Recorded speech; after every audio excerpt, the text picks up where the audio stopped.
கூட்டணி தலைமையிலான முதலமைச்சர் வருங்கால முதல்வர் திரு எடப்பாடி அவர்கள் தலைமையில் தமிழகத்தில் நிச்சயமாக ஆட்சி அமையப்பெறும். அதில் எந்த விதமான சந்தேகமும் கிடையாது.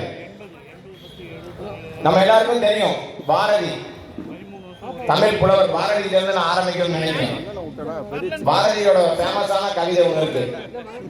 தேடி சோறு நிலத்தின்று பல சின்ன சிறு கதைகள் பேசி மனம் வாடி துன்பமிக உழன்று பிறர் வாட பல செயல்கள் செய்து நரைகூடி கிளப்பருவம் மீதி கொடுங்கூற்று கிரை இழப்பில் மாயும் பல வேடிக்கை மனிதரை போல நான் வீழ்வேன் என்று நினைத்தாயோ.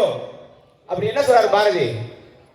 எல்லாரும் மாதிரியும் பிறந்தோம், ஏதோ சாப்பிட்றதுன்னு டெய்லி சாப்பிட்டோம், வெட்டி கதை பேசணும், இந்த பூமியில பாரமா பிறந்துட்டு செத்து போயிடுவோம் அப்படின்னு சொல்லி நானும் வீழ்வேன்னு நினைச்சியா அப்படின்னு சொல்றாரு.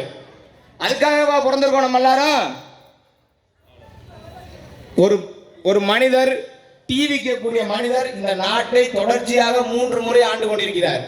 எப்படி? ஒரு வைராக்கியம். என்னென்னமோ கிண்டல் செய்தாங்க, நான் உன்னை வீழ்த்திருவேன், நீ ஒரு சாதாரண ஆளு அப்படின்னு நினைச்சாங்க. 2014 வெற்றி பெற்றாரு. 2019 தோத்துருவோம், திரும்பவும் வெற்றி பெற்றாரு. 2024 தோப்போம்னாங்க, திரும்பவும் வெற்றி பெற்று திரும்பவும் ஆட்சி கட்டில உட்கார்ந்துருக்காரு. எப்படி? நல்லாட்சி. தோல்வி என்பதை ஒரு மனிதன் பார்க்காதவன் என்றால் இந்திய வரலாற்றில் பிரதமர் மோடி அவர்கள் மட்டும்தான்.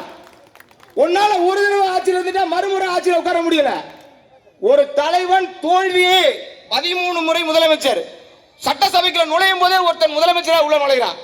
பாராளுமன்றத்தில் நுழையும் போதே ஒரு மனுஷன் பிரதமர் நுழைகிறான். அப்படின்னா எவ்வளவு பெரிய வைராக்கியமா இருக்கும். சாதாரண டீ கடையில டீ வித்த ஒரு மனிதர். அப்ப என்ன?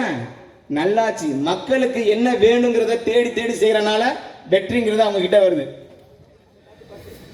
நான் இங்க ஒன்னே ஒன்று சொல்ல விரும்புறேன், நேரம் கருதுறதுனால. திமுகவை ஏன் வரக்கூடாது அப்படிங்கிறதுக்காக சொல்றேன்.